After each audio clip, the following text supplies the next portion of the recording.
Anyang mga chinggo! Siyempre, panibagong araw, panibagong vlog na naman.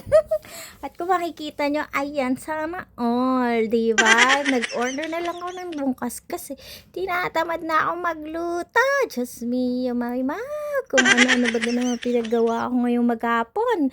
Kundi ka ba naman mapagod? Santambak na labahin, santambak na imisin, at kung ano-ano pa, Diyos ko, buhay nanay talaga kapag walang pasok. Kaya eto, para hindi na magluto, easy mode. O, diba? Sa akin, udong na lang noodles. Sa dalawa, syempre, ang paborito nila, ang maywagang dungkas.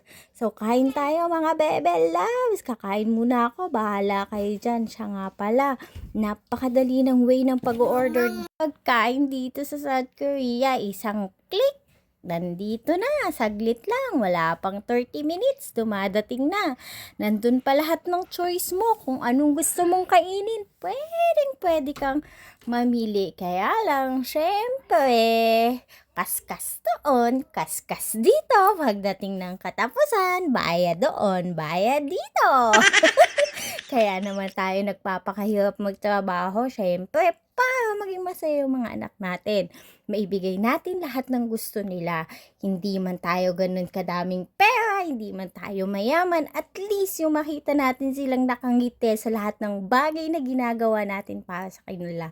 Sobrang nakakataba na ng puso. So, kain lang, beshi ko. Sobrang haming pagod for today's video kasi nga, ang maglaba pa lang, Diyos mio, kung saan mo pa isasampay, problema pa. Pero madali na ngayon kasi summer naman, pwede mo nang ibitin sa veranda, hindi kagaya kapag winter, kailangan sa loob lahat ng bahay. Pero alam nyo ba, mas madaling makatuyo ng damit dito kapag winter kasi gumagamit kami ng heater sa saig, ilalapag mo lang, kinabukasan tuyo na, hindi kagaya kapag summer na kailangan mo pang ibilad sa labas, i-hanger, at kung ano-ano pa. So, eto na si Cutie. O, diba? Masayang masaya siya. Hindi talaga maalis sa kanyang cellphone. Ako, yan talaga ang problema ko. Ang maywagang Roblox. Hindi talaga mawala sa kanila. Ewan ko ba kung anong meron niyang Roblox na yan. At sobrang naaakit ang dalawang to.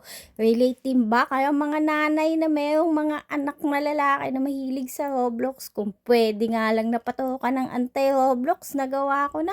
Kasi hindi na magawang mag-aral sa bahay. Ang katwiran, nag-aaral naman daw sa hagwon. Kaya okay na yon.